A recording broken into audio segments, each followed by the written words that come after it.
नमस्कार दोस्तों, आप लोग को स्वागत है आपके अपने channel one exam dot in पर। मैं आपका दोस्त, आपका मेंटर भरत सिंह राठौड़। सैलरी की क्लास, सैलरी हेड की क्लास इनकम टैक्स के अंदर अपन सैलरी हेड पढ़ रहे थे और उसकी पार्ट 1 मैं करवा चुका था, जिसमें अपन लास्ट हाउस रेंट अलाउंस तक अपन बात कर चुके थे। ठीक है, अब शुरू होता है अपना नेक्स्ट, आगे लेते हैं इसी को, आगे पार्ट 2 के अंदर लेके चलते हैं अपन। पेंशन, ये सब मैं बातें कर रहा था अलाउंसेस की और एक्स्ट्रा जो चीजें एम्प्लॉयर एम्प्लॉय को देता है। ठीक है, जो एम्प्लॉयर एम्प्लॉय को देता है उन सब चीजों की बात कर रहे थे। मैंने बात की थी एचआरए हाउस रेंट अलाउंस की, तो हाउस रेंट अलाउंस में आपको मैंने बात बताई थी कि हाउस रेंट अलाउंस जब एम्प्लॉयर एम्प्लॉय को देता है, कोई भी प्रकार की पेमेंट या चीज जो एम्प्लॉयर एम्प्लॉय को देता है वो इनकम टैक्स के अंदर टैक्सेबल है। पहली बात ये क्लियर है। ठीक है, उसके अंदर किसी प्रकार की छूटें दे रखी है, एग्जाम्पशंस दे रखे हैं, वो सेक्शन 10 के अंदर दे रखे हैं, ये भी बात करी थी मैंने। ठीक है, सबसे पहला पढ़ा था एचआरए हाउस रेंट अलाउ, उससे पहले कुछ स्पेशल अलाउंसेस पढ़े थे, किस किस प्रकार की एग्जाम्पशंस, कितने अमाउंट की एग्जाम्पशन दे रखी थी वो भी बताई थी अपन ने।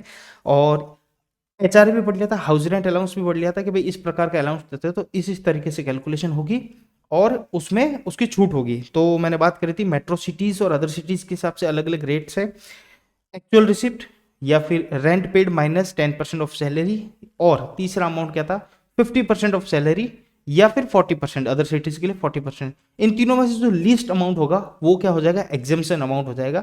जितना पैसा दिया वो तो चार्जेबल है ही, उसमें से एग्जाम्पशन अमाउंट क्या हो जाएगा, लेस हो जाएगा, और बचा हुआ क्या हो जाएगा, चार्जेबल। इसी कड़ी में आगे चलते अपन पेंशन, यानी एम्प्लॉयर एम्प्लॉय को जो पेंशन का अमाउंट देता है। पेंशन आपको पता ही है, एक एन्युटी टर्म्स में पैसा दिया जाता है, आपके रिटायरमेंट के बाद आपको आपकी जीवनी चलाने के लिए पैसा देता है एम्प्लॉयर। तो बोले पेंशन का क्या ट्रीटमेंट होगा, जो पेंशन एम्प्लॉयर ने एम्प्लॉय को दी है क्या वो सारी टैक्सेबल हो जाएगी या उसमें से किसी प्रकार की छूट मिलेगी, तो उसके क्या प्रोविजंस है, उसके इनकम टैक्स में किस प्रकार से उसका सिस्टम दे रखा है उसकी बात करते हैं अपन। ये भी इसका एग्जाम्पशन भी सेक्शन 10 के अंदर दे रखा है। क्या दे रखा है, सेक्शन 10 की 10A सब सेक्शन कौन सी, 10A याद रखना, सब सेक्शन में लास्ट में पूरी याद करवा दूंगा। एक पढ़ी थी 10 13A, अब पढ़ रहे अपन 10 10A। ठीक है, सीक्वेंस वाइज जब याद कराऊंगा तब आपको याद हो जाएगी। अब एक बार समझते हैं। तो पेंशन दिया किसने, एम्प्लॉयर ने एम्प्लॉय को दिया। इनकम टैक्स की नजरों में जो भी पैसा आएगा टैक्सेबल होगा, लेकिन किसी प्रकार की छूट है क्या, बिल्कुल है सर। सेक्शन 10 के सब सेक्शन 10A के अंदर इसके में एग्जाम्पशन दे रखी है। क्या दे रखी है समझते हैं। सबसे पहले पेंशन, पेंशन रिलीफ, पेंशन दो प्रकार से मिल सकती है आपको। किस प्रकार से, दो प्रकार से। एक तो होती है कम्यूटेड पेंशन, एक होती है अनकम्यूटेड पेंशन। कम्यूटेड पेंशन का मतलब ये हुआ, कम्यूटेड पेंशन का मतलब ये हुआ कि जब सारी पेंशन आपको इकट्ठा करके दे दी गई हो तो बोलते हैं कम्यूटेड, और जब वो पेंशन हर महीने मिल रही है यानी इकट्ठा नहीं मिलके टुकड़ों में मिल रही है तो बोलते हैं अनकम्यूटेड। कैसे, जैसे एक बंदा है मिस्टर एक्स है और मिस्टर एक्स को 20,000 रुपया पर मंथ क्या मिल रही है, पेंशन। रिटायरमेंट के बाद 20,000 रुपया पर मंथ उसको क्या मिल रही है, पेंशन मिल रही है। वो क्या करता है, ये 20,000 हर महीने अगर मिलती है उसको, जैसे महीने 1 2 3 4 साल के महीने चलते रहेंगे, हर महीने उसको 20-20 हज़ार रुपए मिल रही है, तो क्या हो जाएगा, इसको बोलते हैं अनकम्यूटेड। क्या बोलते हैं, अनकम्यूटेड, यानी ये इसको इकट्ठा नहीं की गई है, टुकड़ों मिल रही है, हर महीने 20-20 हज़ार रुपए मिल रही है। ठीक है, कम्यूटेड पेंशन क्या होती है, कम्यूटेड पेंशन जस्ट इसका अपोजिट, जस्ट इसका अपोजिट का मतलब हुआ कि जब यही पेंशन, अब वो बोलता है मुझे पूरे 12 महीने 20-20 हज़ार रुपए मिलेगी, तो मिलेगी कितनी, 2,40,000 रुपए। कितनी मिल जाएगी, 2,40,000। वो कहता है कि भैया आने वाले ऐसे मुझे करीबन करीबन 10 साल तक मिलती रहेगी। एग्जाम्पल 10 साल तक उसकी एज जीता है, वो जब तक जिएगा तब तक मिलेगी। वो बोलता है कि अगले 2 साल की सैलरी, मतलब 2 साल की पेंशन मुझे एक साथ दे दो। कोई मेरी बच्ची की शादी है या कहीं पे उसका कोई ऑपरेशन हो रहा है, कोई हॉस्पिटल में काम है, किसी भी तरह के उसके काम होता है, तो एम्प्लॉय क्या करता है, एम्प्लॉयर को रिक्वेस्ट करता है कि भैया मुझे हर महीने 20-20 हज़ार मत दो, मैं एक साथ ही मुझे क्या दे दो, पूरे 2 साल की पेंशन एक साथ दे दो। तो जैसे 2,40,000 हो रही है और 2 साल की बात कर ले तो 4,80,000 रुपये हो रही है। तो वो एम्प्लॉय को बोलता है कि ये 4,80,000 मुझे आज ही दे दो और अगले 2 साल मुझे पेंशन मत देना, आप 20-20 हज़ार रुपये जो देते हो वो मत देना, ये 4,80,000 आज ही दे दो। जब वो इकट्ठा करके पेंशन ले लेता है उसको बोलते हैं कम्यूटेड पेंशन। ठीक है, या तो वो 100% यानी 20,000 100% ले सकता है। कई बार एम्प्लॉय बोलता है कि भाई 100% ले ली तो हर महीने मेरे पास तो फिर 2 साल तक फिर गुजारा कैसे करूंगा, 5,00,000 4,80,000 रुपये आए और लगा दिए मैंने, अब 2 साल मेरे गुजारा करने के लिए मैं क्या करूंगा। तब वो बोलता है कि भाई आप ऐसा करो, ये 20,000 मेरी जो हर महीने पेंशन आ रही है इसका 50% तो मुझे दे दो, क्या हर महीने दो, मंथली 50% तो दो मुझे मंथली, यानी अनकम्यूटेड, हर महीने 10-10 हज़ार रुपये दो मुझे, 20,000 मत दो। और जो 50% इसका निकलता है जो 10,000 रुपये है वो मुझे दे दो एक साथ, यानी कम्यूटेड एक साथ दे दो मुझे इकट्ठा करके दे दो, अगले 2 साल का 3 साल का जितना होगा वो मानता है, और जितना का एलिजिबल होगा उतने का उसको मिल जाएगा। जैसे 10,000 की बात करें तो 4,80,000 नहीं मिलकर उसको कितना मिल जाएगा, हर महीने 10,000 मिलेगा तो 1,20,000 1 साल का, और 2 साल का हो जाएगा 2,40,000। तो वो बोलता है 2,40,000 या 2.5 लाख रुपए मुझे अभी दे दो और हर महीने मुझे 10,000 रुपया तनख्वाह देना। वो कितने भी मांग सकता है, 50%, 60%, 70%, और बाकी का बचा हुआ अमाउंट मुझे मंथली ही दो। तो इसको बोलते हैं कम्यूटेड पेंशन। कितनी होगी यहाँ पे, तो कम्यूटेड होगी 2,40,000, और अनकम्यूटेड कितनी होगी कि 10,000 रुपये हर महीने मिल रही है, वो अनकम्यूटेड है, उसको इकट्ठा नहीं किया गया। ठीक है, यानी मंथली उसको मिलती रहेगी। ठीक है सर, ये बात हमें दोनों ही कंसेप्ट समझ में आए कि कम्यूटेड क्या होता है, अनकम्यूटेड क्या होता है। चलो आगे चलते हैं। तो दोनों का ट्रीटमेंट इनकम टैक्स में भी वो क्या है, अलग है। क्या अलग है, कम्यूटेड पेंशन अगर होगी और अनकम्यूटेड पेंशन होगी तो दोनों का ट्रीटमेंट, पहली बात तो क्लियर कर लो, अनकम्यूटेड पेंशन है यानी हर महीने जो मंथली मिल रही है, पीरियोडिकल बोल दो, मंथली बोल दो, जो मंथली मिल रही है वो तो हमेशा क्या होगी, फुल्ली टैक्सेबल होगी। किसी प्रकार का सेक्शन 10(10)(a) के अंदर छूट नहीं दी गई है, चाहे वो गवर्नमेंट एम्प्लॉय हो चाहे वो नॉन गवर्नमेंट एम्प्लॉय हो। एम्प्लॉय भी दो प्रकार के होंगे, या तो गवर्नमेंट सरकारी एम्प्लॉय है या गैर सरकारी यानी नॉन गवर्नमेंट एम्प्लॉय है।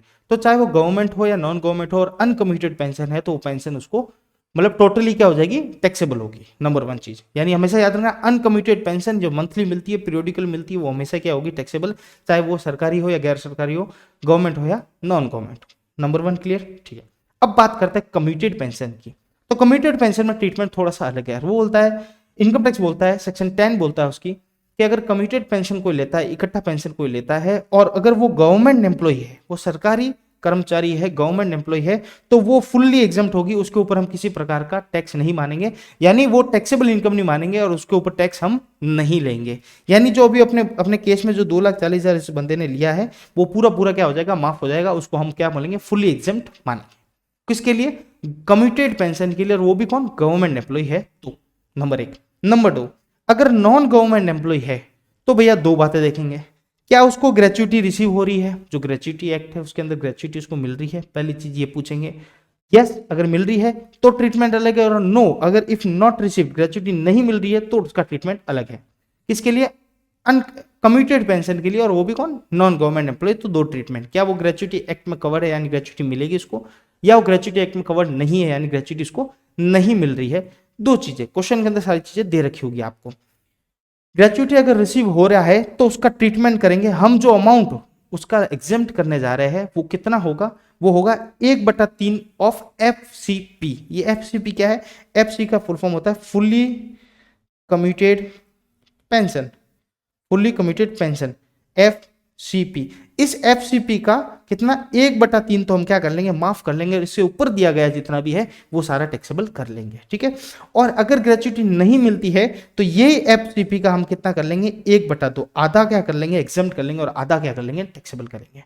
सर ये FCP कैलकुलेट कैसे करते हैं, निकालते कैसे है, उसको मैं थोड़ा सा समझाता हूँ। फुल्ली कम्यूटेड पेंशन याद रखना, FCP का मतलब फुल्ली कम्यूटेड पेंशन, याद लिख लेता हूँ, फुल्ली कम्यूटेड पेंशन।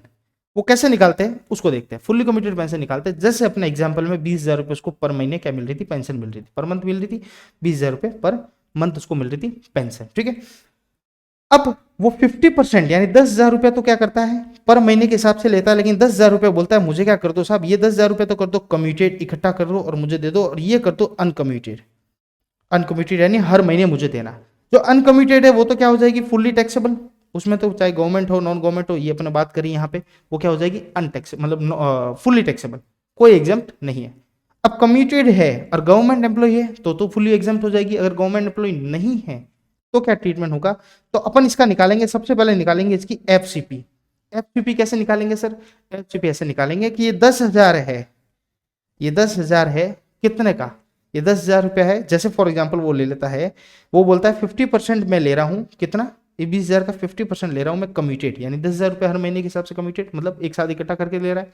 और ये अमाउंट ले रहा हूँ मैं 5 लाख रुपए, कितना ले रहा है, 5 लाख रुपीज। तो ये 5 लाख क्या हुआ, 50% हुआ 20,000 का, कितने सालों का है वो अपन को कोई मतलब नहीं उससे। 5 लाख रुपए टैक्सेबल होगा, कितना उसमें एग्जाम्प्ट मिलेगा, एग्जाम्प्ट मिलेगा कि ये 5 लाख रुपए तो है कितना, 50% का।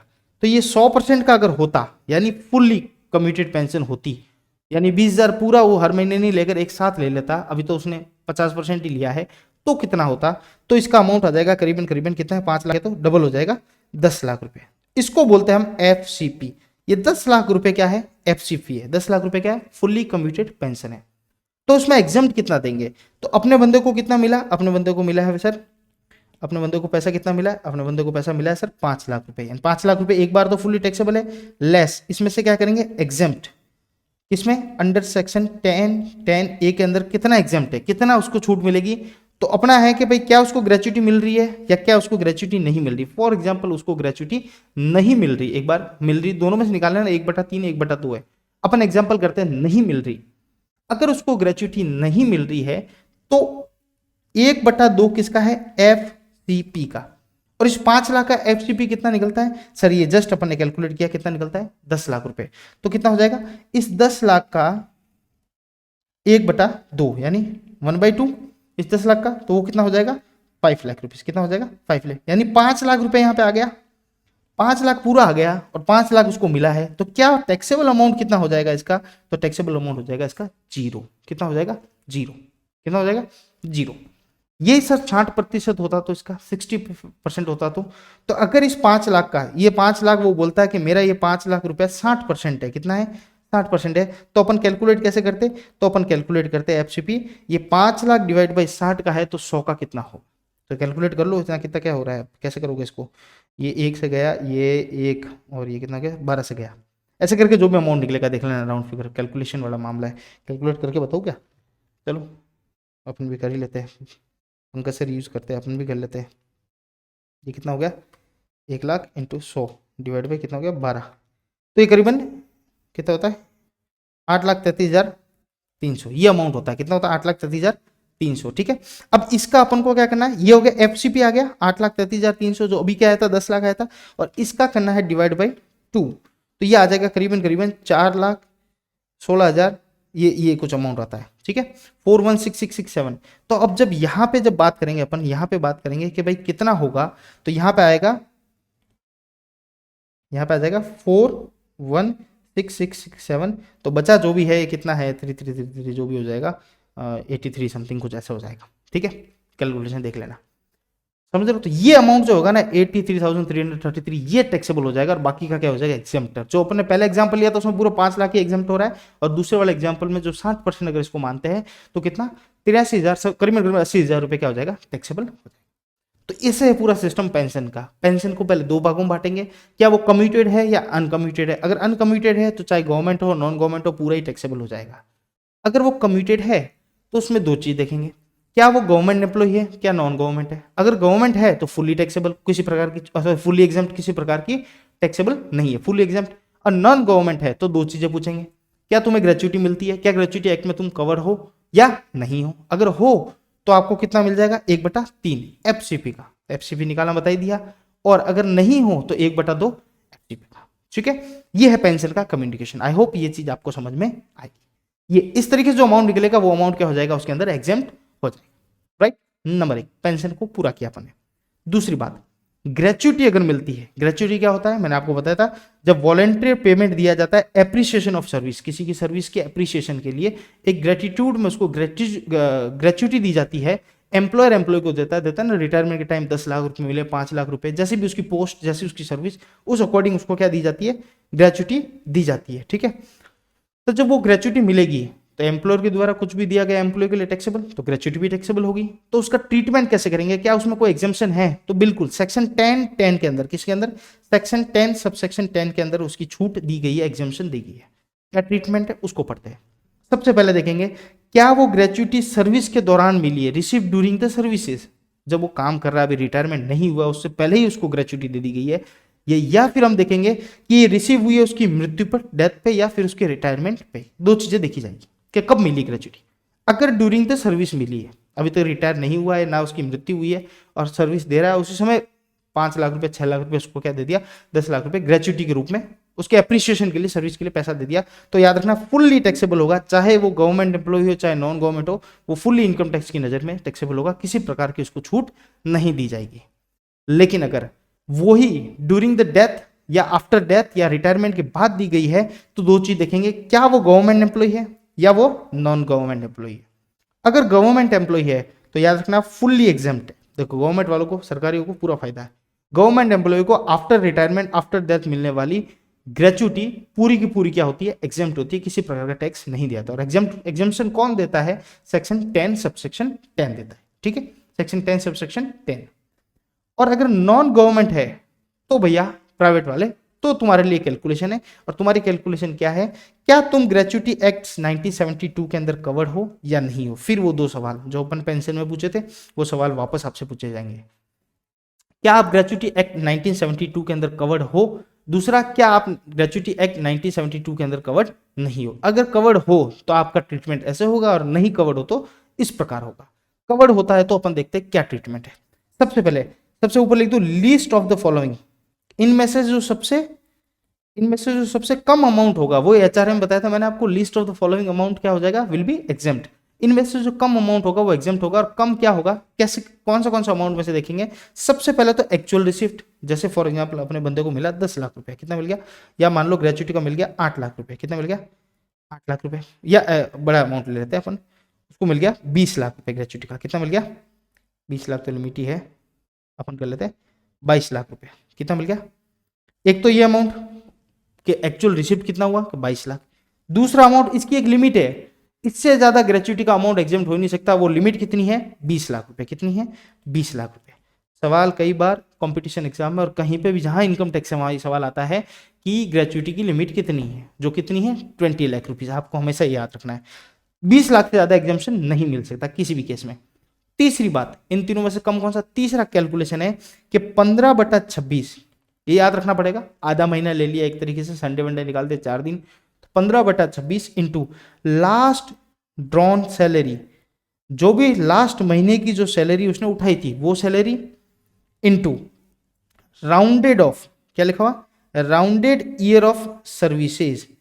जैसे फॉर एग्जांपल उसने आज तक सर्विस कितनी दी इस गवर्नमेंट को, ये सब किसकी बात कर रही है, रिटायरमेंट की बात कर रही है। रिटायरमेंट से पहले मिला तो क्या हो जाएगा, फुली टैक्सेबल। रिटायरमेंट की बात करें अपन, या डेथ के बाद, तो आज तक जैसे फॉर एग्जांपल उसने सर्विस दी 10 साल और 7 महीने, कितने दी 10 साल और 7 महीनों की सर्विस दी और वो रिटायर हो गया, तो यहाँ पे ईयर ऑफ सर्विस कितना लेंगे, ईयर ऑफ सर्विस लेंगे 11 ईयर, कितना लेंगे 11 ईयर, राउंडेड ऑफ करना है, 6 के ऊपर होते ही, या 12 महीने का होता है ना जैसे, तो 6 के ऊपर होते क्या करना है, राउंडेड ऑफ करना है। अगर फिक्स 6 है तो आप दोनों ले सकते हो, नीचे भी और ऊपर भी देख लेना जो भी, तो राउंडेड ऑफ होगा यहाँ पे, याद रखना जो फर्क यही है, राउंडेड ऑफ होगा कितना, rounded off year of services. तो यहाँ पे कितना हो गया, जैसे 15/26 और लास्ट सैलरी जैसे फॉर एग्जाम्पल उसने 20,000 रुपये उठाई है, एग्जाम्पल बता रहा हूँ, इंटू 11 करना है अपन को, जो ईयर ऑफ सर्विस उसने की है। ये कब होता है, जब आप ग्रेचुटी एक्ट के अंदर कवर्ड हो और आप क्या हो, नॉन गवर्नमेंट हो, क्या हो, नॉन गवर्नमेंट, और रिटायरमेंट के बाद या डेथ के बाद आपको ग्रेचुटी मिली है। इन तीनों में से जो सबसे कम होगा, इन तीनों में से सबसे कम होगा वो अमाउंट आपको क्या हो जाएगा, एग्जेम्प्ट हो जाएगा। इन तीनों में से कम होगा वो एग्जेम्प्ट हो जाएगा। तो यहाँ पे एक चीज समझ रहे हो कि 20 लाख से ज्यादा तो आपको ऐसे भी नहीं मिलना, 20 लाख से ज्यादा तो आपको ऐसे भी नहीं मिलना। नंबर एक बात होगी, ठीक है सर, ये बात यहाँ पे हम समझे। ये अटक रहा है क्या वीडियो, चलो देख लो। सेकंड, अगर वो ग्रेचुटी में कवर्ड नहीं है तो क्या कैलकुलेशन है, वो सेम बात, लीस्ट ऑफ द फॉलोइंग, इनमें से सबसे कम होगा वो अमाउंट क्या करेंगे, एग्जेम्प्ट। वही सेम बात, एक्चुअल रिसिप्ट कितना मिला, 20 लाख से ज्यादा मिल नहीं सकता। और तीसरी बात, यहां पे कैलकुलेशन का तरीका अलग कर दिया, यहां पे बोल दिया गया, यहां पे क्या बोल दिया गया, यहां पे बोल दिया गया 1/2 half of 10 month average salary, पिछले 10 महीनों की एवरेज सैलरी निकालोगे, पिछले 10 महीनों की एवरेज, यानी 10 महीनों की सैलरी निकाली, डिवाइड बाई 10 कर दिया, 10 महीने की सैलरी को ऐड कर दिया, डिवाइड बाई 10 कर दिया, 10 महीनों का एवरेज आ गया। तो वो एवरेज सैलरी उसका 1/2 into completed year, into completed year of services. यहां पे क्या लिखा हुआ, कंप्लीटेड ईयर, उससे पहले क्या लिखा था, rounded off year, rounded year of services. Completed यानी यही 10 साल और 7 महीने की अगर उसने नौकरी करी है तो उसके यहाँ पे 11 नहीं लिखकर कितना लेंगे हम, 10 साल ही लेंगे, चाहे वो 9 महीने की करे 10 साल और, लेकिन फिर भी हम लेंगे कि कंप्लीटेड कितना हुआ कि 10 ईयर ऑफ सर्विस हुआ, तो यहाँ इंटू क्या कर लेंगे 10 करेंगे, इंटू क्या करेंगे 10 करेंगे, ठीक है। ये दो डिफरेंस आएगा कैलकुलेशन में, जो अमाउंट इसका कैलकुलेशन में इन तीनों में से जो सबसे कम अमाउंट होगा वो अमाउंट हम क्या कर लेंगे, एग्जेम्प्ट कर लेंगे, एक्चुअल जितना मिला उससे इतना अमाउंट हम क्या कर लेंगे, एग्जेम्प्ट कर लेंगे, ठीक है। दूसरा डिफरेंस एक और है इसके अंदर कि यहाँ पे जो सैलरी का मतलब है, मीनिंग ऑफ सैलरी, वो क्या है, basic plus DNS allowance. DA मैंने बताया था एचआरए के समय कि डीए क्या होता है, सीडीए क्या होता है।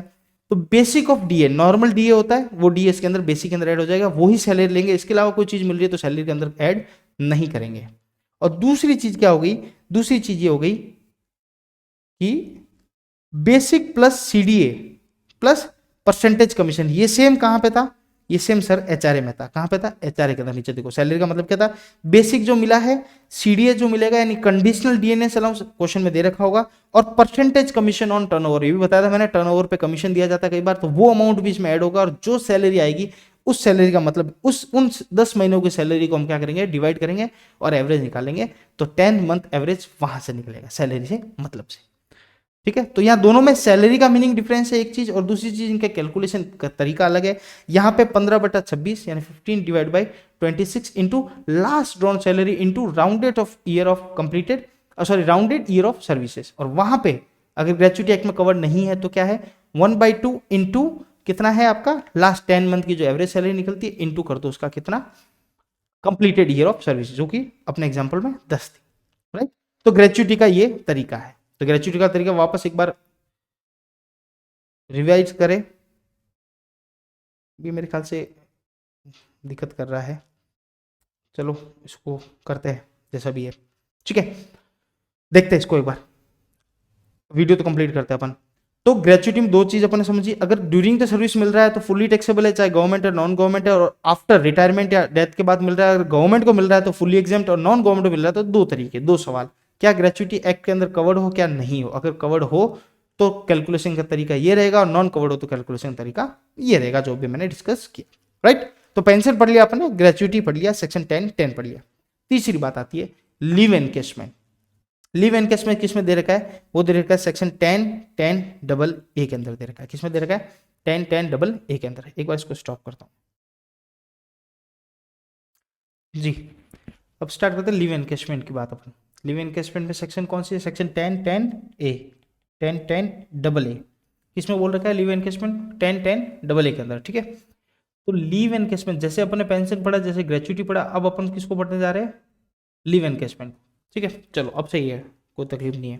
थोड़ा सा डिस्ट्रप्शन वहाँ पे है, लेकिन इसको सेट कर लेंगे अपन। चलो, लीव एनकेशमेंट होता क्या, लीव एनकेशमेंट, लीव एनकेशमेंट का मतलब जितनी भी छुट्टियां लेते हो आप, नाम क्या लिखा हुआ लीव, लीव को क्या करते हैं, एनकेश करते हैं। जब क्या करते हैं, लीव को एनकेश करते हैं, उसको बोलते हैं लीव एनकेशमेंट। मतलब जैसे इनकम टैक्स मानता है कि एक साल के अंदर 30 छुट्टियां, 30 डेज की छुट्टियां क्या होती है, अलाउ होती है। ज़्यादा भी कर सकता है कोई एम्प्लॉय, इनकम टैक्स कहता है कि भाई 30 दिन की छुट्टियां वाजिब होती है एक साल के अंदर, 1 ईयर के अंदर। अब कोई बंदा इतना डेडिकेटेड हो अपने काम के प्रति, या वो एक्स्ट्रा टाइम देके काम कर रहा है कि वो 30 दिन की छुट्टियां एक साल में लेता ही नहीं है, या लेता तो कम लेता, जैसे 10 लेती है, 15 ले लिया या 5 ले ली। तो जब वो ईयर ऑफ सर्विस, जब वो रिटायरमेंट होता है, तब जैसे 10 साल की उसने जॉब करी, 10 साल की जॉब करी, और 10 साल के अंदर उसकी 30 के हिसाब से 300 छुट्टियां बनती है। कितनी बनती है, 300। और वो लेता कितनी है, 100 छुट्टियां ही लेता है, और 200 छुट्टियां वो एक्स्ट्रा काम करता है, जो कि उसकी छुट्टियां बनती थी लेकिन उसने छुट्टियां नहीं ली। तो इसके बदले में एम्प्लॉयर क्या करता है, एम्प्लॉय को पे करता है कि भाई 200 छुट्टियां आपने एक्स्ट्रा काम किया, दूसरों ने ली या आपकी बनती थी लेकिन आपने कंपनी के लिए काम किया, तो हम आपको 200 छुट्टियां जो आपने नहीं ली है, उस पर काम किया है, उसके बदले में पे करेंगे। तो ये जो लीव है इसको एनकेश किया जाता है, उसको बोलते हैं लीव एनकेशमेंट। ठीक है, ये समझ में आया आपको लीव एनकेशमेंट का फॉर्मूला। ठीक है, यानी इनकम टैक्स तो सीधी सी बात बोलता है, एम्प्लॉयर ने एम्प्लॉय को कुछ भी दिया तो भैया वो हो जाएगा टैक्सेबल। ये तो बात क्लियर है, बिल्कुल सर क्लियर है। अब लीव एनकेशमेंट का पैसा दिया तो भी ये तो टैक्सेबल ही है, लेकिन सेक्शन 10(10)(a) के अंदर इसमें कुछ एग्जम्पशन दे रखी है। क्या है उसको पढ़ते हैं। इन्होंने दो भाग में बांटा। पहली बात बोलता है अगर आपको सर्विस के दौरान, सेवा के दौरान यानी ड्यूरिंग द सर्विस मिला है तो क्या ट्रीटमेंट होगा, या और ऑन रिटायरमेंट पे मिला है तो आपका क्या ट्रीटमेंट होगा इसका। अगर सर्विस पे मिला है तो भैया सीधा ध्यान रखो फुल्ली टैक्सेबल। मैंने पेंशन ये ग्रेचुइटी के समय भी आपको बताया था कि सर्विस पे जो मिलेगी ग्रेचुइटी वो क्या हो जाएगी, फुल्ली टैक्सेबल होगी। और पेंशन में एक चीज बताई थी कि अनकम्यूटेड पेंशन होगी तो वो क्या हो जाएगी, फुल्ली टैक्सेबल हो जाएगी। ठीक है, तो लीव एनकेशमेंट अगर आपको सर्विस ड्यूरिंग द सर्विस मिला है तो फुल्ली टैक्सेबल हो जाएगा, और अगर रिसीव्ड रिटायरमेंट ऑन रिटायरमेंट मिला है तो दो चीजें पूछी जाएगी, क्या आप गवर्नमेंट एम्प्लॉय हो या नॉन गवर्नमेंट हो। अगर आप सरकारी हो तो भैया करो मजे, आपको हो गए फुल मजे, एग्जाम्पशन मिलेगा आपको सेम जो ग्रेचुइटी में और पेंशन में मिलता था। लेकिन अगर आप नॉन गवर्नमेंट हो तो भैया आपका इस कैलकुलेशन है, इस कैलकुलेशन के अकॉर्डिंग जो अमाउंट निकलेगा वो अमाउंट आपका क्या हो जाएगा, क्या हो जाएगा, एग्जेम्प्ट हो जाएगा। तो least of the following will be exempt, इनमें से जो कम होगा वो एग्जेम्प्ट होगा। क्या होगा, एक तो वही सेम बात एक्चुअल रिसिप्ट कि आपको कितना मिला। दूसरी बात आती है लिमिट।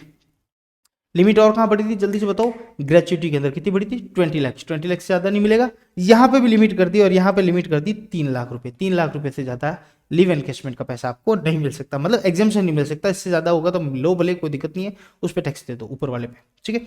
तो लिमिट कितनी होगी, 3 लाख। और तीसरी बात हुई जो कैलकुलेशन है वो क्या है, 10 मंथ, जो वो सेम बात करती है 10 महीने एवरेज सैलरी, जो 10 महीनों की एवरेज सैलरी हो जाएगी 10 मंथ्स एवरेज सैलरी जो आप ले रहे हो वो एवरेज सैलरी, जो 10 मंथ की एवरेज सैलरी होगी वो लो, तीसरी बात। और चौथी बात हो जाएगी क्या, चौथी बात हो जाएगी जो लीव ड्यू है आपकी उसको करो, इनटू करो, जो एवरेज सैलरी ऊपर निकली थी उसी एवरेज सैलरी से क्या कर दो, मल्टीप्लाई कर दो। कैसे, फॉर एग्जाम्पल चार, यहाँ पे लिस्ट ऑफ द फॉलोइंग में 4 चीजें बोली। एक तो बोली एक्चुअल रिसिप्ट, दूसरी बोली 3 लाख की जो लिमिट है, तीसरी बात बोली कि 10 महीनों की एवरेज सैलरी ले लो। जैसे फॉर एग्जांपल 10 महीनों की एवरेज सैलरी आ गई 22,000 रुपये, एग्जांपल बता रहा हूँ, 22,000 रुपये एवरेज सैलरी आ गई, 10 महीने की सैलरी को जोड़ा और डिवाइड बाय क्या कर दिया, 10 कर दिया। और चौथी बात बोला कि वो 22,000 रुपये है, जो 22,000 रुपये आपको एवरेज सैलरी है इनटू लीव ड्यू। आपकी लीव ड्यू कितनी थी, लीव ड्यू कैसे निकलेगा, लीव ड्यू निकलेगी कि टोटल लीव आपकी कितनी थी और कितनी लीव आपने क्या कर दी, टोटल आपकी लीव कितनी थी लेस लीव टेकन, कितनी लीव आपने ले ली, बची हुई क्या हो जाएगी ये। अभी जो एग्जांपल मैंने आपको बताया था 300 लीव ड्यू थी, 100 आपने ले ली, बची कितनी 200, 200 इंटू 22,000 रुपये, ये बनता है। मतलब ये 22,000 रुपये मंथ में है और 200 दिन में है तो डिवाइड बाय इसको कर देना, दिनों में कर देना। तो ये मंथ में है तो डिवाइड बाय 30 कर देना, ठीक है। वो समझ गए ना आप, ये दिनों की बात कर रहा हूँ तो 200 महीनों की नहीं मिलेगी, 200 दिनों की सैलरी मिलेगी। तो क्या हुआ, leave due into average salary, average salary जो जस्ट यहाँ पे अपन ने निकाली है वो। लीव ड्यू कैसे निकलेगी, जो लीव अलॉटेड है उसमें से लीव टेकन लेस कर लो तो हो जाएगा। और लीव अलॉटेड इनकम टैक्स कितनी मानता है, 30 डेज पर ईयर, याद रखना ये बात। इन चारों में से जो सबसे कम अमाउंट होगा वो अमाउंट हम आपका क्या कर देंगे, क्या कर देंगे, हम एग्जेप्ट कर देंगे और बाकी का ऊपर का अमाउंट क्या हो जाएगा, टैक्सेबल हो जाएगा।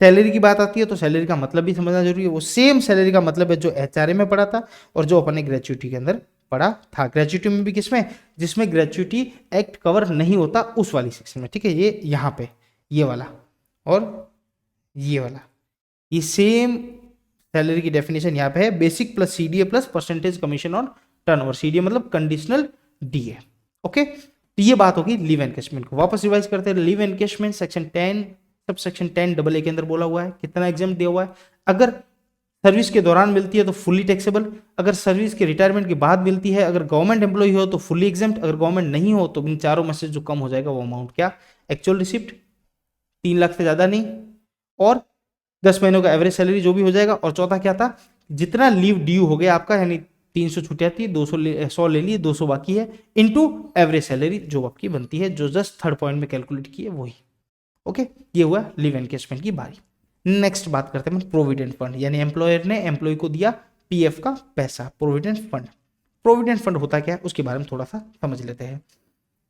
मैंने बताया हुआ था, स्टार्टिंग में बता दिया था, जैसे आपको 10,000 रुपये तनख्वाह मिल रही है, या आपको समझ लो आपको 50,000 रुपये तनख्वाह मिल रही है, एम्प्लॉय आपको 45,000 ही रुपये देता है। 5,000 रुपये आप पूछते हो कि भैया कहाँ गया, तो वो बोलता है मैंने आपके पीएफ के पैसे काट लिए।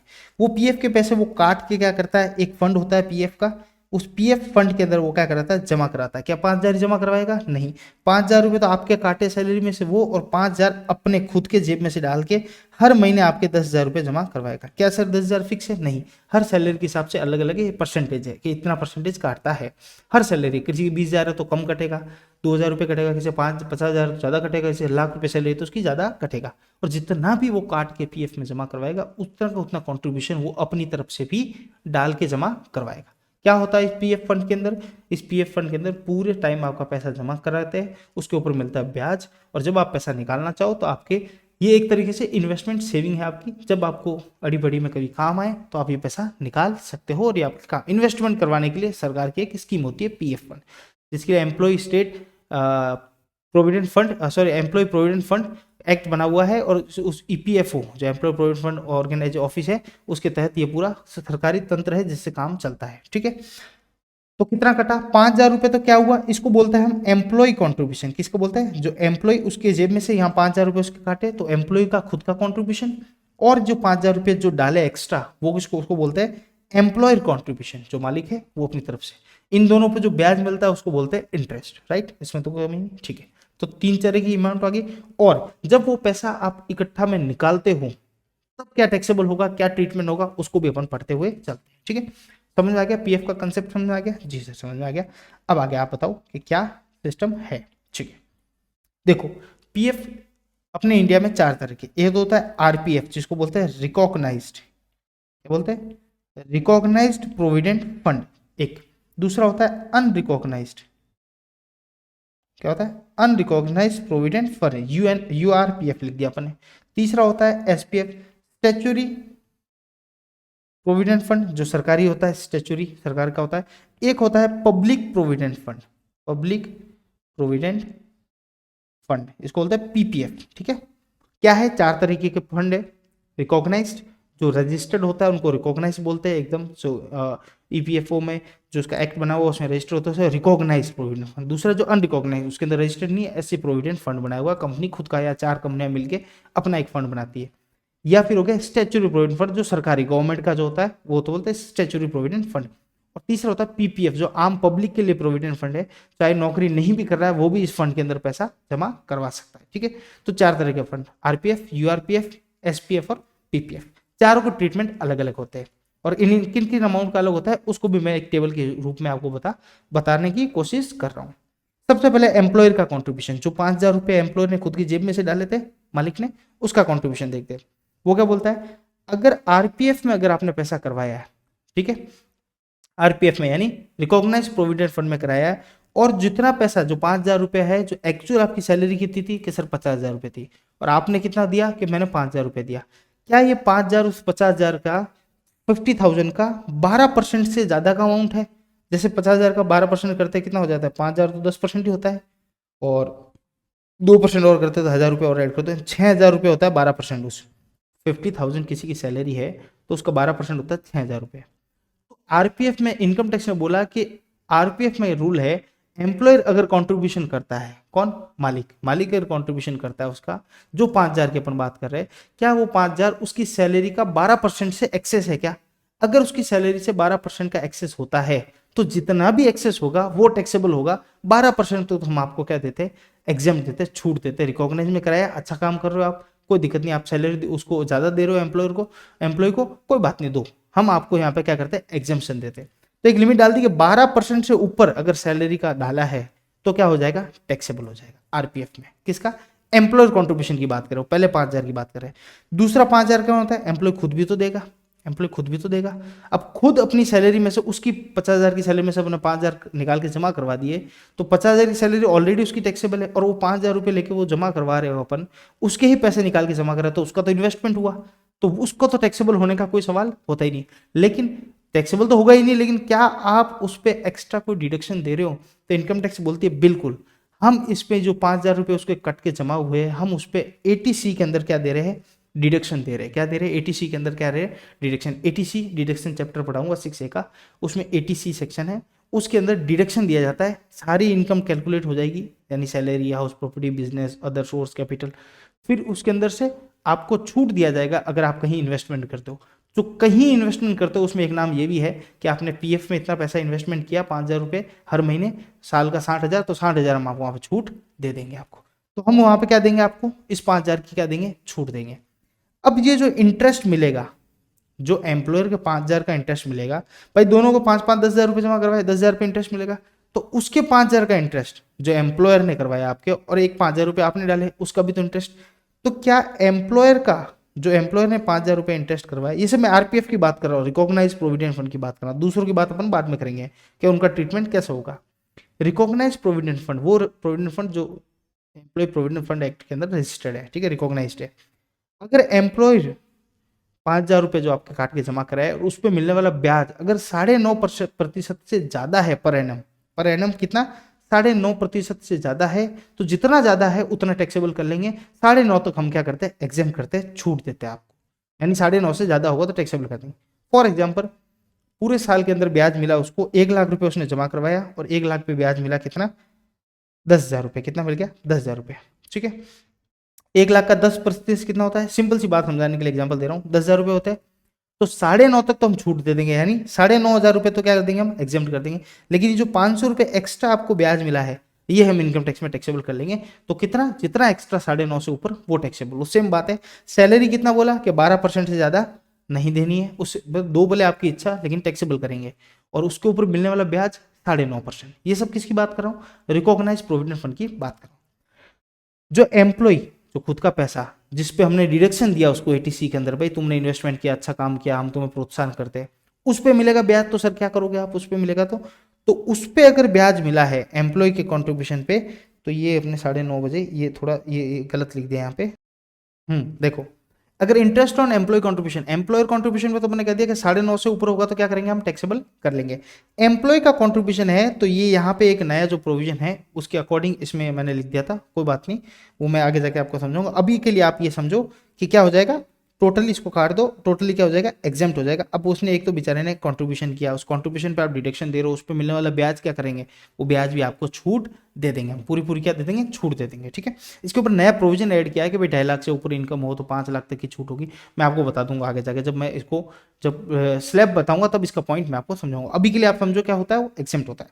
नेक्स्ट मैंने बताया था एक तीसरा पॉइंट होता है जब रिटायरमेंट पे वो पैसा निकाले, जब एक साथ पैसा वो निकाले, जब शादी में या कहीं पे उसको जरूरत हो या किसी भी कारण वो पीएफ का पैसा निकाले, तब क्या होता है, तो तब का प्रोविजन है नोट नंबर 1 के अंदर भी मैं समझाऊंगा, एक साथ समझाऊंगा। ठीक है, क्योंकि ये सेम यहाँ यहाँ और यहाँ भी लागू होगा। ठीक है, चलो, तो पीएफ की बात होगी, यानी एम्प्लॉयर अगर कॉन्ट्रीब्यूशन कर रहा है तो क्या होगा, एम्प्लॉयर यानी मालिक, तो 12% ज्यादा किया तो टैक्सेबल करेंगे। और उस पर जो कॉन्ट्रीब्यूशन पे ब्याज मिलेगा तो 9.5%, उससे ज्यादा हुआ तो हम टैक्सेबल करेंगे।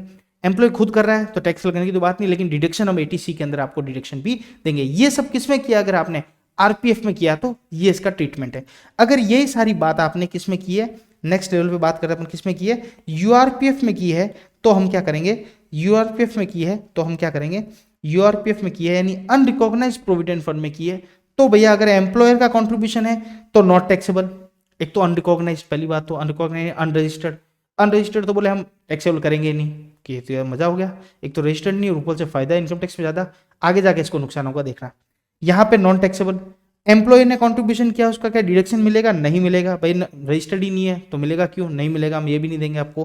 क्या इसके ऊपर ब्याज के ऊपर टैक्स लगेगा, वो बोलता है नॉट टैक्सेबल, ये भी हम छोड़ देते हैं। क्या एम्प्लॉय ने लिया उस पर लगेगा, नॉट टैक्सेबल, ये भी नहीं मिलेगा। लेकिन नोट नंबर 2 जो मैं आगे आगे जाके समझाने वाला हूं आपको, वो आपको यहाँ पे डायरेक्ट समझा देता हूँ। नोट नंबर 2 बोलता है कि एम्प्लॉय का कॉन्ट्रीब्यूशन, एम्प्लॉय का कॉन्ट्रीब्यूशन नॉट टैक्सेबल। ये क्या हो गया, आपको भी ये दिख रहा है, चलो, ये हो गया तो कुछ मैं आपको बता देता हूँ। देखो, जब शुरुआत में अपन ने, शुरुआत में जब उसने एम्प्लॉय ने 5,000 किया तब हमने टैक्सेबल नहीं किया, फिर डिडक्शन भी नहीं दिया इसके कंट्रीब्यूशन पे, इस पे ब्याज पे भी पैसा नहीं लिया, और इस पे मिलने वाले उसके एम्प्लॉय के ब्याज पे भी पैसा हमने नहीं लिया। लेकिन जब वो पैसा उठाएगा तब हम इसका अलग ट्रीटमेंट करेंगे, वो मैं आपको थोड़ी देर बाद समझाता हूँ। चलो एसपीएफ पे आते हैं। मैं सिर्फ अभी तो क्या समझा रहा हूँ, एम्प्लॉय और एम्प्लॉय का कंट्रीब्यूशन, उसको मिलने वाला ब्याज, इसकी बात करते हैं। जब पैसा लास्ट में उठाएगा तब क्या ट्रीटमेंट होगा, वो एक साथ समझेंगे तो अच्छा समझ में आएगा। एसपीएफ यानी स्टैच्यूटरी प्रोविडेंट फंड, यानी गवर्नमेंट के जितने भी एम्प्लॉय होते हैं उनका पैसा स्टैच्यूटरी प्रोविडेंट फंड के अंदर जमा होता है। तो एम्प्लॉयर का कॉन्ट्रीब्यूशन यानी सरकार कर रही है, एम्प्लॉयर यहाँ कौन होता है, सरकार होता है। फुल्ली एग्जाम्प्ट, हमको कोई दिक्कत नहीं है। यहाँ पे 12% थी, यहाँ पे कितनी थी, 12% थी, यहाँ पे क्या कर दिया, फुल्ली एग्जाम्प्ट कर दिया। दूसरा, डिडक्शन इसको मिलेगा तो यहाँ पे बोले हम भी देंगे, कोई दिक्कत नहीं।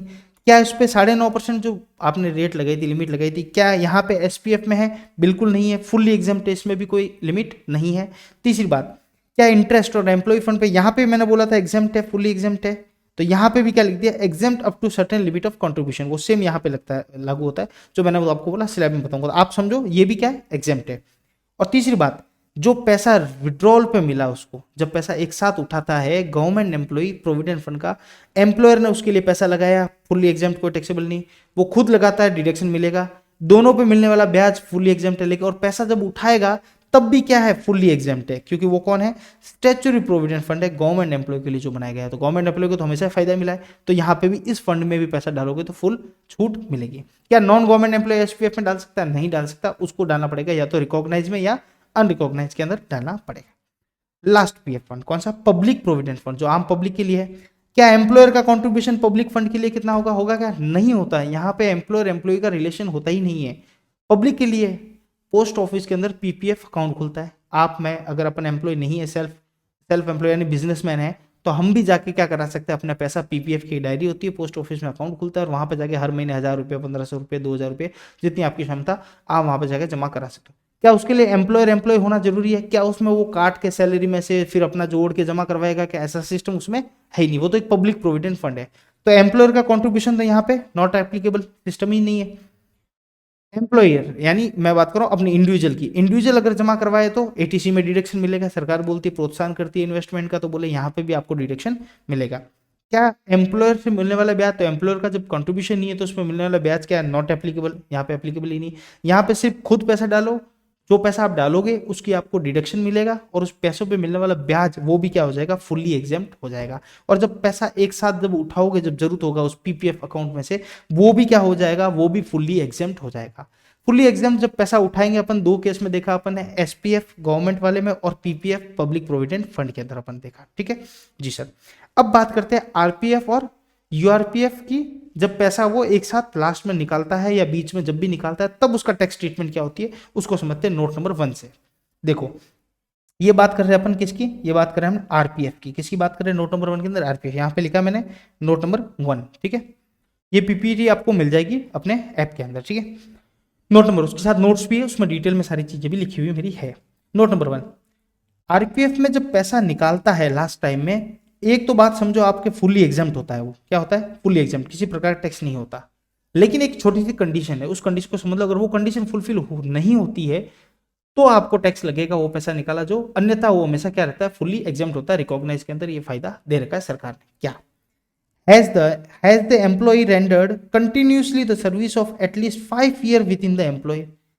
एक ही एम्प्लॉय के अंदर आपने 5 साल की सर्विस दी है कि नहीं? पहली बात तो सवाल ये पूछा जाएगा आपसे। जब आप पैसा निकालने जाओगे, इनकम टैक्स वाले बोलेंगे हाँ भाई एग्जाम्प्ट तो है तुम्हारा, लेकिन कुछ सवाल के जवाब दे दो। पहली बात, जो अब तुम पैसा निकालने गए हो, क्या एक ही एम्प्लॉय के अंदर तुमने 5 साल सर्विस की और 5 साल उसने आपके पीएफ के खाते में जमा करवाया, और अब 5 से ऊपर होना चाहिए, विद इन मिनिमम एटलीस्ट 5 साल होना चाहिए। ऐसा नहीं कि आप एम्प्लॉय चेंज कर रहे हो, 2 साल किसी के पास काम किया, फिर पीएफ अकाउंट खुलाया, फिर पैसा निकाल लिया, फिर 2 साल एक किसी और के पास किया, फिर 1 साल किसी और के पास। ऐसा नहीं, एक ही आदमी के पास या फिर एक ही पीएफ अकाउंट के नंबर के अंदर आपने मिनिमम 5 साल का क्या होना चाहिए? आपका पीएफ जमा होना चाहिए, उसके बाद ही आपका पैसा उठना चाहिए। पहली कंडीशन। क्या ये किया है आपने? आप बोलोगे यस मैंने ऐसा किया है, तो बोले फुल्ली एग्जाम्प्ट है, कोई दिक्कत ही नहीं, सवाल का जवाब ओके हो गया, आप ले जाओ मजे करो। अगर आपका जवाब आता है नो, नहीं सर मैंने वही किया है जो अभी आप कह रहे थे, 2 साल किया, 1 साल किया, फिर पैसा उठा लिया, तो बोलता है, फिर एक सवाल और पूछता है, क्या ये जो काम थोड़ा थोड़ा 2-2 साल 1-1 साल नौकरी करने का या पीएफ अकाउंट बार बार बदलने का, ये कारण, क्या ये कारण है उसके लिए? Are his service terminated due to his ill health? बीमारी के कारण ऐसा किया कि भाई आप बीमार हो गए, 2 साल बाद काम नहीं कर पाए, कोरोना हो गया, ये वो, नौकरी छूट गई, या कॉन्ट्रैक्शन या डिसकंटिन्यूस ऑफ बिजनेस, या जिसके पास काम करे तो उसका बिजनेस ही बंद कर दिया हो गया, या वो उसका उसके डेरे उठ गए कि क्या हुआ, या फिर कॉजेज बियॉन्ड द कंट्रोल, जैसे कोविड बियॉन्ड द कंट्रोल था, या ऐसा कोई कारण हो सकता है, जैसे भाई आप कोई काम कर रहे हो और मतलब बहुत ज़्यादा नकाशी का काम है और आप आंख से ब्लाइंड हो गए, या फिर आपके हाथ कट गए, पैर कट गए और अब आप उस फैक्ट्री में काम नहीं कर सकते, ऐसा हुआ है, आपके कंट्रोल से बाहर है। अगर ये कारण है, यस है, तो भी हम क्या कर लेंगे? अमाउंट एग्जेम्प्ट कर लेंगे। अगर नहीं, ये भी कारण नहीं है और सिर्फ ऐसे ही आपने पीएफ अकाउंट इधर उधर किए हैं, तो भैया जितना भी अमाउंट लिया है ये फुल्ली टैक्सेबल वाली चीज आपके लिए क्या हो जाएगी? फुल्ली टैक्सेबल हो जाएगी। फुल्ली एग्जाम्प्ट वाली चीज आपके लिए क्या हो जाएगी? फुल्ली टैक्सेबल हो जाएगी। ये किस केस में? आरपीएफ में। 2 सवाल, एक 5 साल एटलीस्ट रहना है, अगर रहे हो, मतलब एक एम्प्लॉय के अंदर रहना जरूरी नहीं, एक अकाउंट पीएफ अकाउंट से भी कर सकते हो। जैसे मैं 2 साल किसी एक आदमी के पास काम किया, फिर मैं 2 साल किसी और के पास किया, तो 2 साल जब टर्मिनेशन ले रहा हूँ तो उसको बोला मेरा पीएफ अकाउंट नंबर दे, नए के पास गया मतलब इसी पीएफ में अपना पैसा जमा करवा, तो भी चल सकता है। कंटिन्यूस होना चाहिए 5 साल। अगर आपने ऐसा नहीं किया है तो ओके, नहीं किया है तो नहीं करने के कारण 3, क्या आप बीमार थे, या ऐसा कोई जिसका पास काम करे तो उसका धंधा ही उठ गया, या फिर आप बियॉन्ड द कंट्रोल रीजन है। अगर ऐसा है तो भी हम एग्जाम कर लेंगे, अगर ऐसा भी नहीं है तो हम पूरा पूरा क्या करेंगे? टैक्सेबल करेंगे। ठीक है, तो ये यहाँ पे बात मैंने आपको बता दी, पैसा मिलता है आरपीएफ में तो क्या ट्रीटमेंट। अब बात करते हैं यूआरपीएफ की। यूआरपीएफ में एक बात तो समझ गए आप, जब एम्प्लॉयर ने कॉन्ट्रीब्यूशन किया तब हमने बोला नॉट टैक्सेबल, जब एम्प्लॉय ने कंट्रीब्यूशन किया तब अपन ने बोला नॉट टैक्सेबल, जब इसके ऊपर इंटरेस्ट मिला तो अपन ने कहा नॉट टैक्सेबल। इसको डिडक्शन भी मिल रहा है क्या? नहीं मिल रहा, ये देखो not taxable, not deduction, not taxable, not taxable, ठीक है। लेकिन जब वो लास्ट में पैसा उठाने जाएगा तब उसका ट्रीटमेंट ऐसा होगा कि जो एम्प्लॉय खुद का कंट्रीब्यूशन है वो तो टैक्सेबल होना ही नहीं है। मैंने बोला था एक तो वो इन्वेस्ट कर रहा है, उसका तो टैक्सेबल, उसको डिडक्शन मिल ही नहीं रहा है। अनरिकॉग्नाइज में डिडक्शन तो उसको नहीं मिलेगा, लेकिन उसको टैक्सेबल भी नहीं करेंगे, ये तो उसको फायदा देंगे। दूसरा, जो एम्प्लॉयर ने कॉन्ट्रीब्यूशन किया है और एम्प्लॉयर के कॉन्ट्रीब्यूशन पे जो ब्याज मिला है वो टैक्सेबल कहाँ पे होगा? तो वो टैक्सेबल होगा, जो एम्प्लॉयर ने कॉन्ट्रीब्यूशन एम्प्लॉय ब्याज मिला वो होगा आपका सैलरी हेड के अंदर। जब पूरा पैसा लेने जाओगे ना तब टैक्सेबल करेंगे, हम हर बार नहीं करेंगे, हम एक साथ ही करेंगे। जैसे फॉर एग्जाम्पल 5 लाख रुपए उसने उठा लिए, ठीक है, और 5 लाख प्लस 1 लाख रुपए उसको हो गया ब्याज हो गया एम्प्लॉयर का, जो 5,000 रुपये एम्प्लॉयर ने, मालिक ने दिए, तो कितना हो गया? 6 लाख रुपए उसने उठाए। ये 6 लाख पूरे पूरे सैलरी हेड में हम क्या करेंगे? सैलरी मान के आपकी टैक्सेबल कर देंगे, ठीक है। बंद हो गया क्या? आ रहा है ना इसमें? सैलरी मान के उसको हम टैक्सेबल कर देंगे, ठीक है।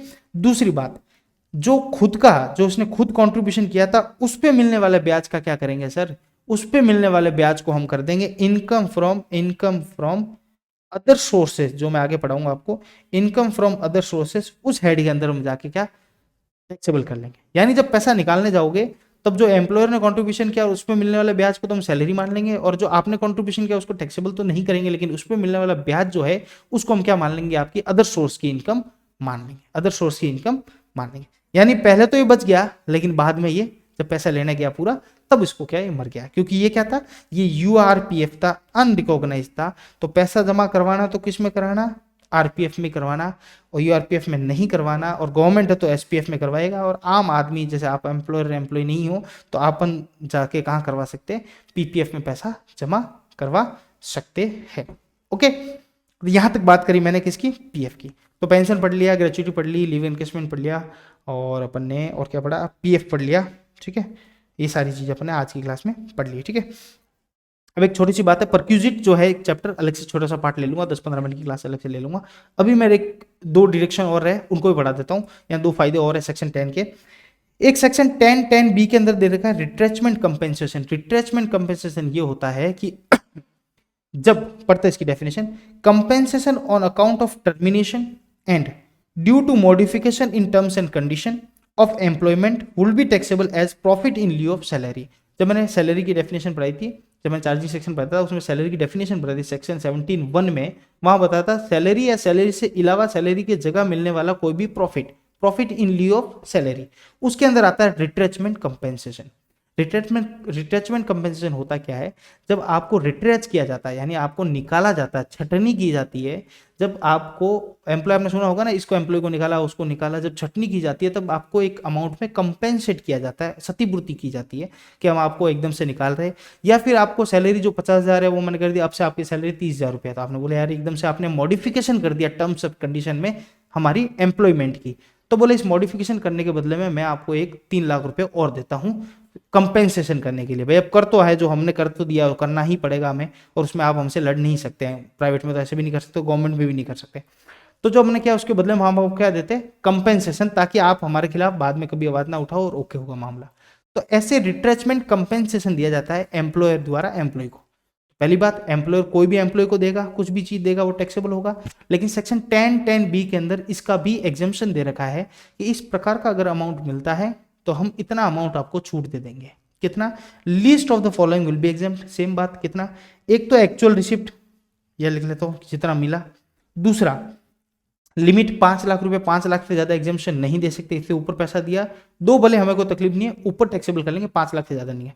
और तीसरी कैलकुलेशन है 15 डेज एवरेज पे, जो 15 दिन का एवरेज पे है, आपके मंथ की सैलरी निकाल लो। जैसे 20,000 की सैलरी है या 50,000 30,000 की सैलरी है, तो 15 दिन का एवरेज सैलरी कितना हो जाएगा? 15,000 रुपए into rounded year of services. Rounded year of service यानी कितने साल आपने काम किया, जैसे 10 साल और 7 महीने मैंने एग्जाम्पल दिया था, तो राउंडेड ईयर कितना हो जाएगा? 11 कर दो। तो 15 दिन की सैलरी 15,000 इंटू 11, तो कितनी हो जाएगी? करीबन 1.5 लाख, और ये 15,000 और जोड़ दो, 1,65,000। ठीक है, तो 1,65,000 आ गई यहाँ पे। तो जितना मिला 15 दिन की सैलरी के साथ, राउंडेड ईयर ऑफ ईयर, और 5 लाख रुपए से ज्यादा हम एग्जाम्पशन नहीं देंगे। ये सेक्शन 10(10)(b) के अंदर रिट्रेचमेंट कंपेंसेशन के नाम से छूट दे रखी। Number 1। Number 2, voluntary retirement receipt, VRS जिसको बोलते हैं ना, वॉलेंट्री रिटायरमेंट सर्विसेज होती है कि कई बार ऐसा होता है आपकी सर्विस तो बहुत बाकी होती है, लेकिन सरकार या ऐसी स्कीम निकालती है ऑर्गेनाइजेशन कि भाई जो वॉलंटरी रिटायरमेंट खुद की स्व इच्छा से रिटायरमेंट लेना चाहता है वो अभी ले सकता है, हम उसको रिटायरमेंट से पहले एक लमसम पेमेंट भी देंगे और अच्छा सा पेमेंट देकर रिटायर हो जाओ, वो भी 5 साल 3 साल 2 साल किसी की सर्विस बाकी होती है ना, तब ऐसे वीआरएस दे देते हैं भाई आप वॉलंटरी रिटायरमेंट को लेना चाहता तो ले लो अपनी इच्छा से। लमसम पेमेंट और otherwise received by an employee at the time of voluntary retirement would be taxable as profit in lieu of salary, ये भी भाई प्रॉफिट सैलरी की जगह क्यों दूसरा अमाउंट दे दिया, मैंने डेफिनेशन में बताया था 17(1) के अंदर, तो ये भी उसमें आता है। वॉलेंट्री रिटायरमेंट जब रिसिप्ट ले लेता है एम्प्लॉयर के द्वारा तो वो उसको सैलरी का पार्ट मानेंगे और टैक्सेबल करेंगे। कब देते हैं ये, जब किसी की रिटायरमेंट का समय नजदीक आता है और बोले आप रिटायरमेंट का इंतजार मत करो, अभी रिटायरमेंट ले लो, हम इसके बदले में उस जो अमाउंट होगा उसका कंपेंसेशन आपको एक तरीके से पैसा दे देंगे।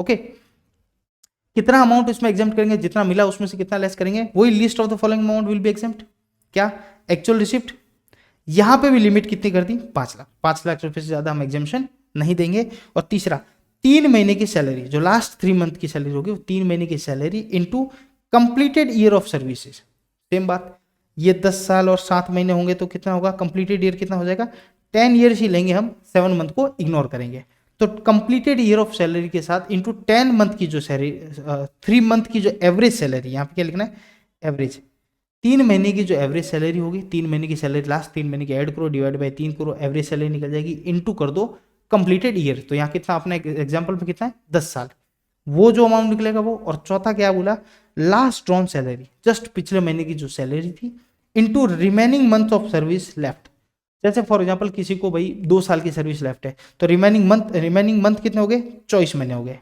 किसी की भाई 1 साल की बाकी है तो 12 महीने, किसी की 10 महीने की बाकी है तो 10 महीने, 10 महीने इंटू लास्ट जो महीने की सैलरी है, जैसे फॉर एग्जाम्पल 30,000 है तो 30,000 इंटू 10 कर दो, ठीक है। तो इन चारों अमाउंट में से जो लिस्ट सबसे छोटा निकलेगा उतना अमाउंट हम क्या कर देंगे आपका एग्जेम्प्ट कर लेंगे और बाकी का क्या हो जाएगा टैक्सेबल हो जाएगा, राइट। ये सेक्शन 10(10)(c) के अंदर बोला है वॉलंटरी रिटायरमेंट रिसिप्ट। तो अभी तक जो अपन ने बात करी वो सारी की सारी क्या बात कर ली अपन ने, ये बात अपन ने कर ली कि ऐसे तरीके से पैसा एम्प्लॉयर के द्वारा मिलता है तो उसमें कुछ एग्जाम्पशन दे रखी है, एग्जाम्पशन सेक्शन 10 के अंदर दे रखी है और उनको अपने बारी बारी से पढ़ा है। अब आगे जो क्लास में पढ़ेंगे अपन परक्यूजिट्स की बात करेंगे, जिनको बोला जाता है फैसिलिटीज दी जाती है, चाहे घर की दो, चाहे कार की दो, चाहे सर्वेंट की दो, चाहे डोमेस्टिक गैस वैस कुछ भी, उसका कैसे अमाउंट निकालेंगे, कैसे सैलरी में ऐड करेंगे, कैसे उसको टैक्सेबल में लेंगे, तो उसकी बात अपन अगली क्लासेस में करते हुए चलेंगे, ठीक। यहाँ तक पार्ट 2 की क्लास खत्म करते हैं अपन, पार्ट 3 की करके मैं एक सेक्शन को वापस रिवाइज आपको करवाऊंगा, ठीक है। आज थोड़ी सी टेक्निकल इश्यूज की मुझे थोड़ा खेद है उस चीज़ को लेकर, लेकिन I am trying my best, मैं कर रहा हूँ अच्छा उसको करने की। ओके, तो अपन पार्ट 3 में मिलते हैं, रेगुलर क्लास देखते रहिए, OneExam.in को सब्सक्राइब कीजिए और दूसरे लोगों को बोलिए कि नेट की क्लास कॉमर्स की टोटली फ्री अवेलेबल है OneExam पे, ठीक है। धन्यवाद।